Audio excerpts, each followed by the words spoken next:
Hello, cold artisans. My name is Shonda, and welcome to my channel Under the Needle. So I'm here today with an unboxing. This is a belated unboxing.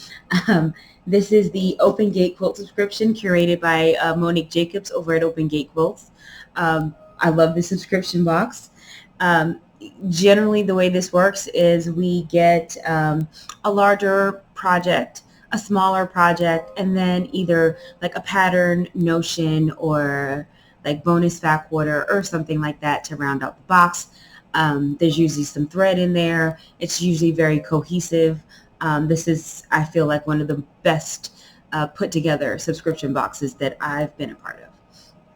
And I've done a few of them. So, so let's open this up and see what we've got.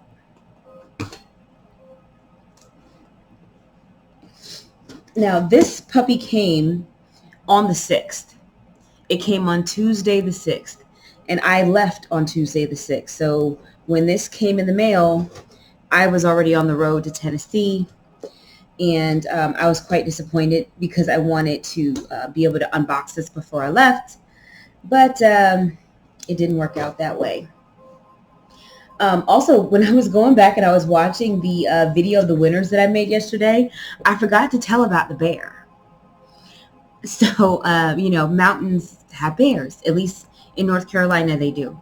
And in Georgia, Tennessee, there's bears.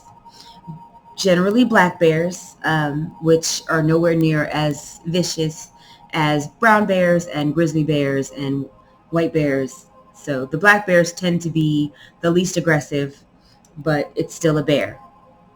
So basically when we arrived, we went to the lake to kind of explore. I didn't really have a lot of intention of spending a lot of time at the lake, but my fiance likes to fish, and even though this was going to be catch and release, it's still like a relaxing experience, and it was something that he wanted to do. So we decided to go down there and explore. So we get there, and there's 4 people sitting outside, 2 couples, and they basically start telling us about this bear. Now, in all fairness to the bear, so they showed us pictures of the bear. The bear was like trying to climb up on the porch swing of the cabin, and he was kind of like just all in that area, like in their outdoor seating area. Now, in fairness to the bear, they did mention that the night before, or a couple of nights before, they had put out some bread with maple syrup. So if you put out food, you're likely going to attract bears. So in all fairness to the bear, he was invited. Okay. So the bear came, and he was kind of all outside their property. They took like lots of pictures and videos. It was quite something to see, because it was not the biggest bear, but it definitely was not small. And, so the bear. And so we had seen them again, and they said, they didn't have any more bear contact. But, and also when the bear did visit, that first contact they had with the bear, they did throw food at the bear. So they fed the bear. They fed the bear. Like I said, in all fairness to the bear. Now, in our cabin, we had a trash can out, but there was no, because all the other cabins had like some type of like metal thing for you to put your trash in, so that no animals could get to the trash. Ours didn't have that, but there was this box down the hill, and we didn't know what the box was. So we had an issue with the light in the kitchen, needed to be replaced, and so we called for service. When they came, they said that what happened was a bear had knocked it down. So that box that we were seeing was supposed to be on top of the hill, and then our trash can goes in there to try to deter the bear. Well, we just decided, after hearing the bear story on night 1, we just made a decision that we weren't going to put out any food trash. And then we also set up our porch, so we would have like warning bells if a bear came.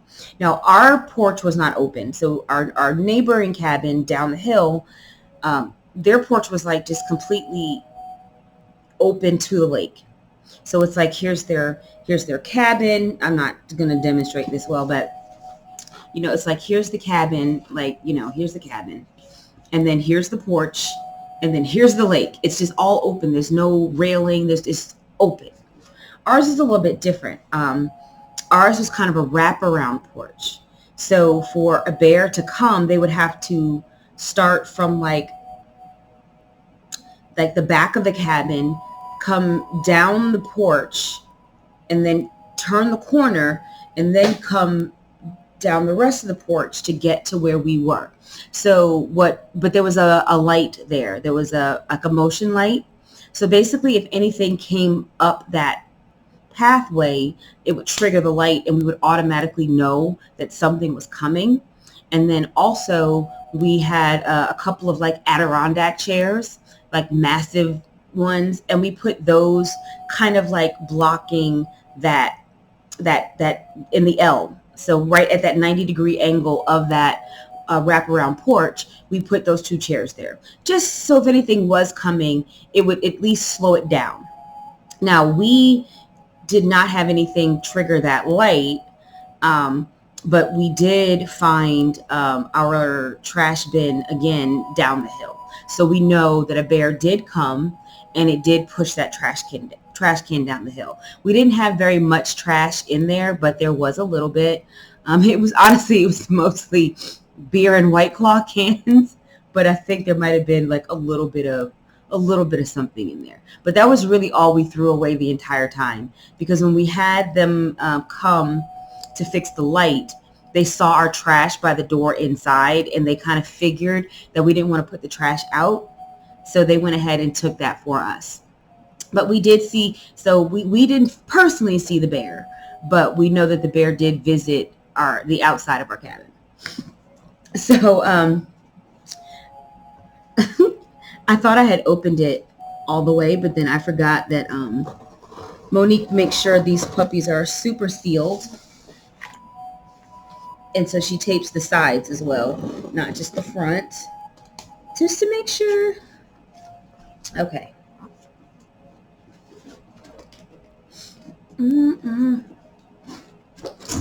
Okay. So this is what our box looks like.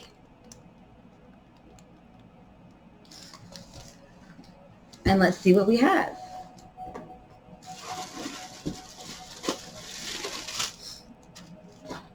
Okay.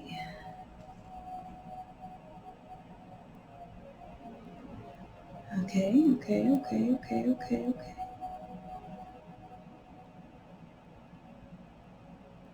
Okay. So let's start with our smaller project, acorn trivet. Oh, this is cute. So this is what it's going to look like.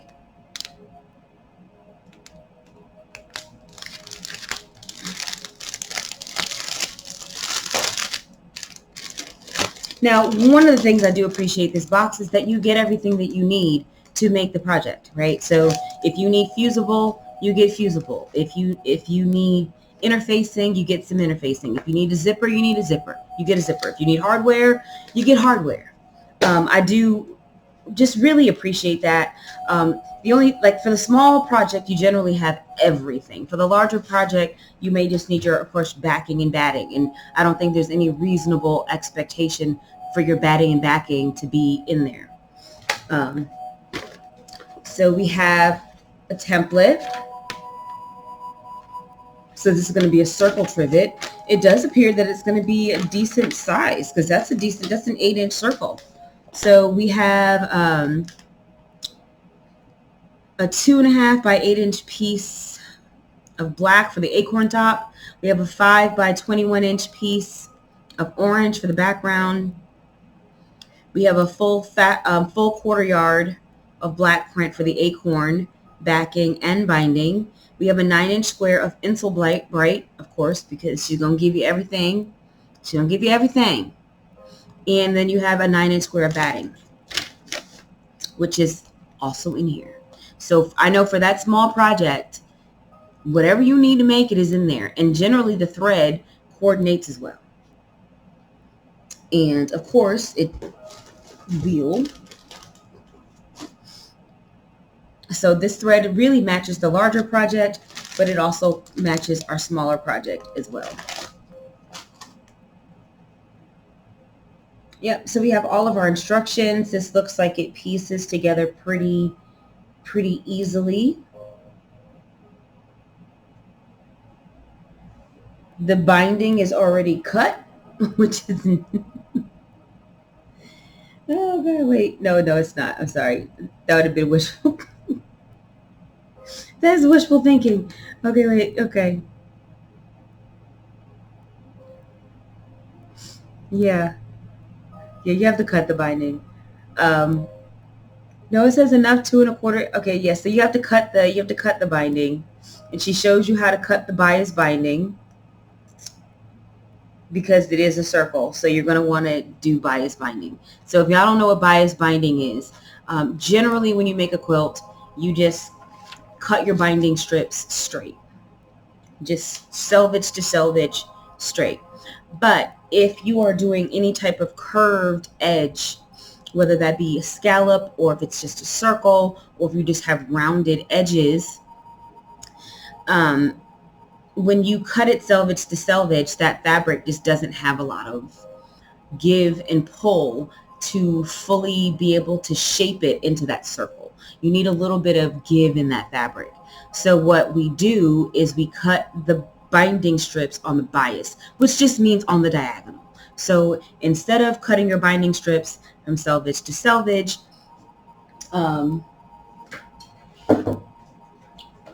let's say this is your fat quarter. So instead of cutting your binding strips from selvage to selvage straight up, you're just going to cut them on the diagonal.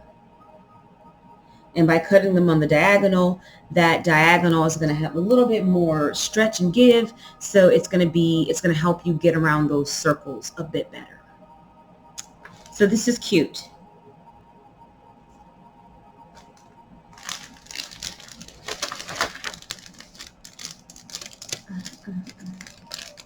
Oh, and just to show you the finished project one more time. There it is. It's a cute little acorn, little Halloween acorn.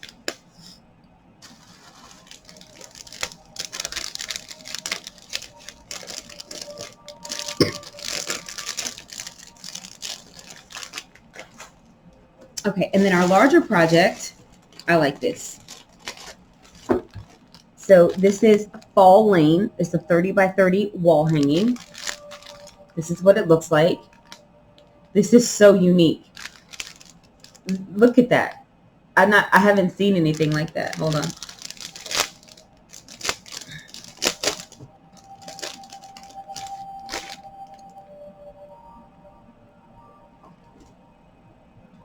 That's so cool. So it's not, I don't think it's a wall hanging. I think it goes on your table. Or is it a wall hanging? Hold on. I would want to put it on my table. I don't know if it's intended to be a wall hanging. Let me look. But I'd want to put it on my table.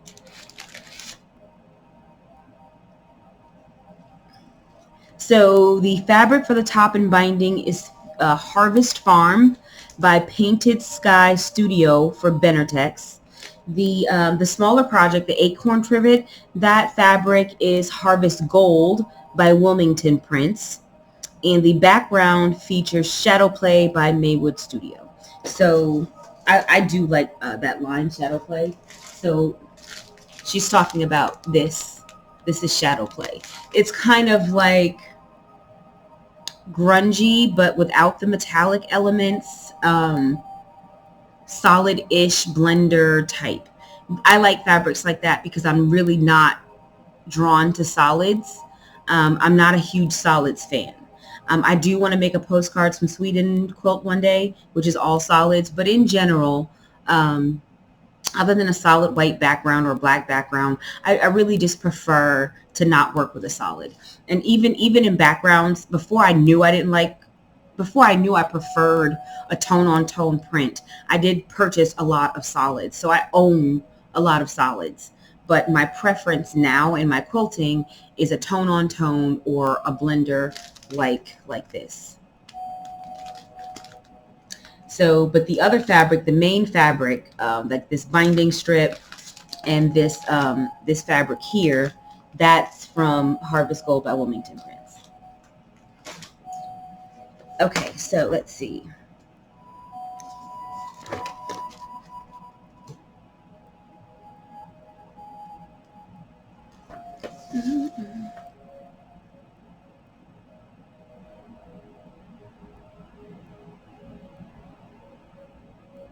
I mean, she doesn't specifically say, which is fine with me, right? Because the whole point of quilting is that you do what you want, right? You do what makes sense for you. So I don't know if this is intended to be a wall hanging or not, but I think it's going to look great on the table. So we've got all our instructions here.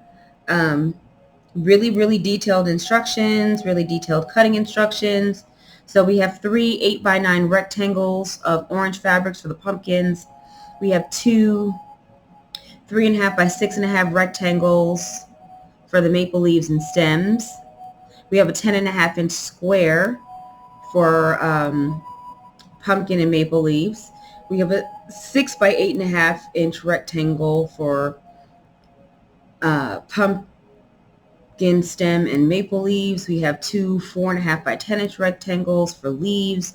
We have a 13 inch with a fabric strip for our background, and we have a full fat quarter for our binding.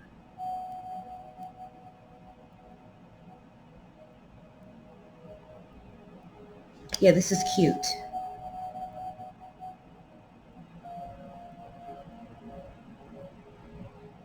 Really good instructions here about how to make that unique shape. And she even directs us to a tutorial of inside corners. It says binding inside angles for quilts and sewing by Marcy Baker. So she even references a YouTube video, because I know I personally have never bound something like that before. I've never done this type of plus shape before. So that would be a tutorial that I would want to watch. So that's a pretty slick ad there, Monique. I like that. Because you might be an experienced quilter, but you just never done that specific technique before. So it's kind of cool to have a video. But also, Monique does Zooms now. So she does the Zooms every month. So it's even here on the thing, on the sheet.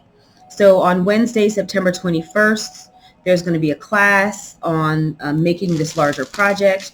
So you'll learn how to make this quilt, including binding the inside corners. And if you can't make it, subscribers will get exclusive access to the Zoom video after the class. So I believe she just started doing that last month. I want to say she just started doing that last month or the month before. I'm not 1,000% sure, but I think that's a pretty slick, I think that's a pretty good idea. Okay, so extras. So this month we have some magic pins. Now y'all know maybe you don't know. I know we got some of these pins in a different box. I don't remember which box it was. I know that I combined my pins with, because I already have some of these magic pins. And so I combined the magic pins with my other pins, and I'm going to do the same thing with these here. These are pretty good pins. They are really sharp. I don't have any issues with them. They are heat resistant. So that's kind of their major claim to fame, is that they're heat resistant. So if you're doing any type of applique, English paper piecing, where you might need to iron with your pins in, these might be a good option. I know I use the clover pins, which are definitely plastic. Those clover flower head pins are plastic, and they will melt if you try to iron over them. These will not. So I personally don't do a lot of English paper piecing. I don't do any English paper piecing, and I have not attempted any applique. So I don't have a specific need for heat resistant pins at this particular point in my quilting journey, but a pin is a pin. So I just use them indiscriminately. Also, we have a bonus fat quarter. Pretty sure this is from the Amore fabric line. I made a quilt with that fabric. I loved that fabric line. Am I right? Let's see. I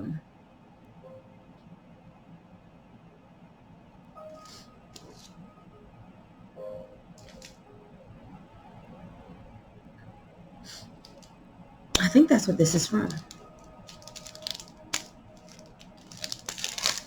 Let's see if it's on the selvage. See if I'm right. Yep. Amore by Monique Jacobs for Open Gate Quilts. So that was my bonus fat quarter.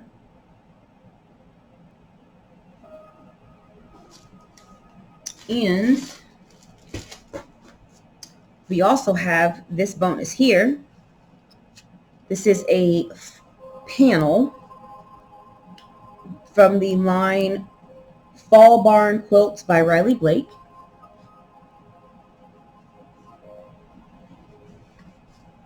Oh, look at this. It's like a little cheater panel. When I say cheater, whenever I see like these blocks that look like patchwork, but they're not patchwork, I always consider that cheater. This is cute. Will this fit on the back of our project? I have to. No, it's not. It's probably not. We could put some border on it. So our project, our large projects, see, this is when I be going down rabbit holes, y'all. Because now I want to know. Well, I mean, but even if you could use it as the backing, you would kind of lose something, right? Because of the shape.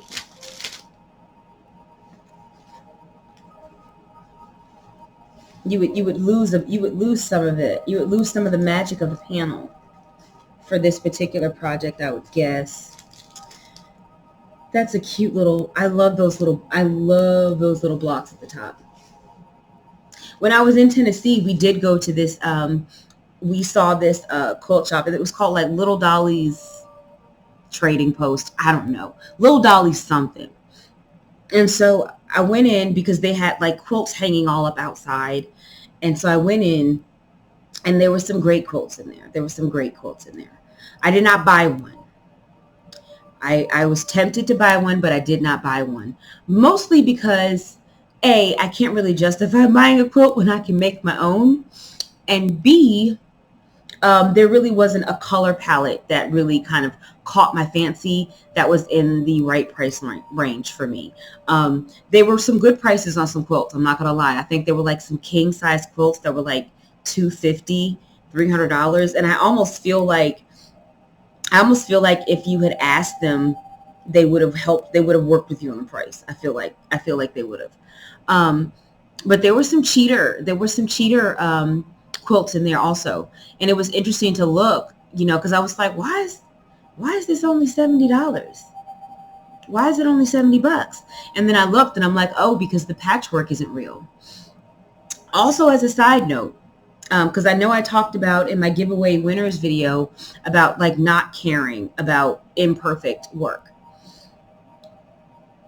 I love to sit outside when I'm home. Like I love to sit outside on the back deck. I love that. It gives me tremendous joy and peace to be able to go and sit out on the deck, on the patio, and just chill out and relax. So of course I wanted to do that in the mountains, but it got really cold at night. And there was a quilt in the cabin. And I took that quilt and I think I doubled it and I brought it outside with me and I sat it over me and it kept me completely warm. And I looked closely at this quilt and it wasn't a real quilt. It was done with cheater cloth. So the actual patchwork wasn't real. It was just quilted in a way to make the patchwork look real. And it appeared that someone added a real border and someone added real binding. But the meat of the quilt was a cheater print. But it didn't matter. It still kept me warm. It kept me warm. And it was just seeing that quilt and being kept warm by that quilt, and then going to that quilt shop and seeing, those quilts in that quilt shop, and then going to Dollywood and seeing the imperfect quilts that were hanging on the wall. It just reinforced to me that all of this perfect points, perfect joints, perfect triangles, perfect seams, perfect this, press seams open to get perfect, it's not necessary.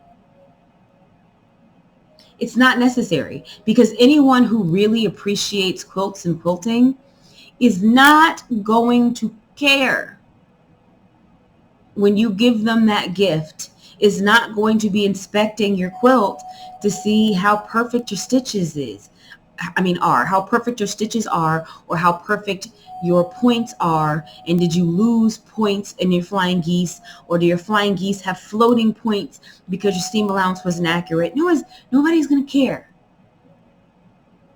And so I'm just going to care a little bit less about that. I already don't, but I think I'm just going to care a little bit less. But, okay. There's also a birthday gift in here for me. I'm not going to open that because, it's for me. But that was very sweet. Well, maybe I am. No, I won't. Because I don't know. I don't know how she feels about it. I don't know if it's okay. But there's a card, so I'll open the card.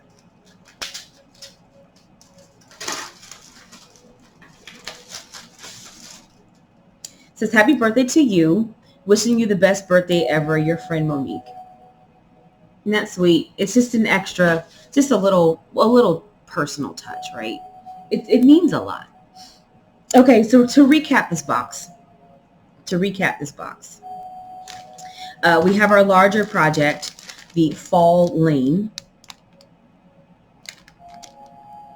This is all the fabric. I love the way this fabric looks. And I actually think, I'm pretty sure I have something that's going to work for the backing. I'm pretty certain of it. What I was supposed to be doing was checking to see what size I needed for the backing. So for the backing,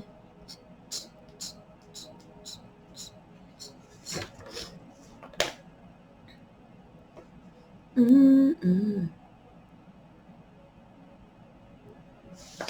do I need for the backing?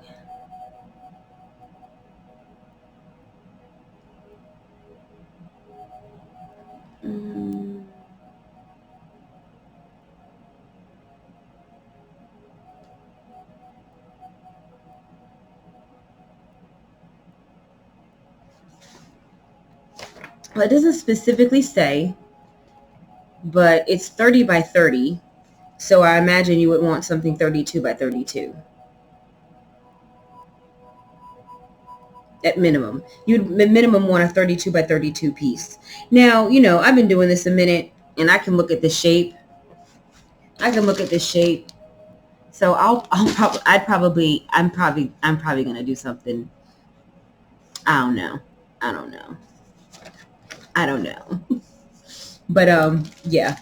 So the panel is not large enough.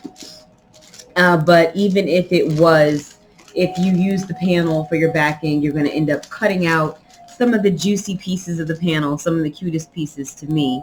So, but I do have some other fall fabric that will work nicely. So, large project. Small project is this little acorn trivet. By the way, love the fact that it's completely different from last year, right? Because last year, this is kind of Halloween because it's September. We're rolling into October. This is Halloween themed. Last year, we had completely different stuff. So I appreciate the fact that I think it was like some Halloween pillows. It's something else that I don't remember, but completely different. Really appreciate that. Love this acorn trivet. Of course, we get the, that's the full project there. Love the fact that we're going to get we get the batting and the Insel Bright in here to put this whole little puppy together. We get the barn here. This little panel here. Again, this is Riley Blake. Fall Barn Quilts by Riley Blake. We have an extra little fat quarter here of a more Loved this fabric line. I love this. I loved this fabric line. Like the batik line that I just did the quilt on, the Bargello quilt. I love that one too. But this one, I think this is for me. I think of all the lines that she's done, I think Amore was hands down my favorite. And I think it's just because I have a deep affinity for purple in my quilting. I just love purple. And then when you combine the purple with green, it's just like, it's my favorite. When you mix purple and green, that is just a really winning combination for me. There's a couple other combinations, but purple and green is one of them.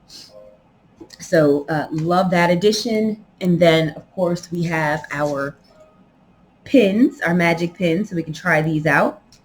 And then we have our thread, which, of course, is a perfect match to our project, as always. So that is our box this month. That is my lengthy video. But yeah, that's it for me. And I will see you guys next video. I will put the link in the description to Monique's subscription box, and along with all the pricing information and all of that good stuff, so that this is something that you're interested in, you can go and sign up. I think it's great. I don't think I've ever seen a single unboxing where a person was not happy with this subscription. I haven't seen one. I'm not saying it doesn't exist, but I haven't seen one. I'm happy with this, and I think you would be too. And if you're not sure, I have a playlist. All of these open gate quilt unboxings are in their own playlist. So if this is something that you think you might be interested in, and you want to see what the boxes look like for the past 6 to 12 months, you can do that. You can just start the playlist, and then you can kind of see what the projects have been month to month to month, and see if it's something that interests you or not. I love it. I think it's well put together, but I've talked too much. So I'm going to go, and I will see you guys next video. Thanks for watching. Thanks for supporting my channel.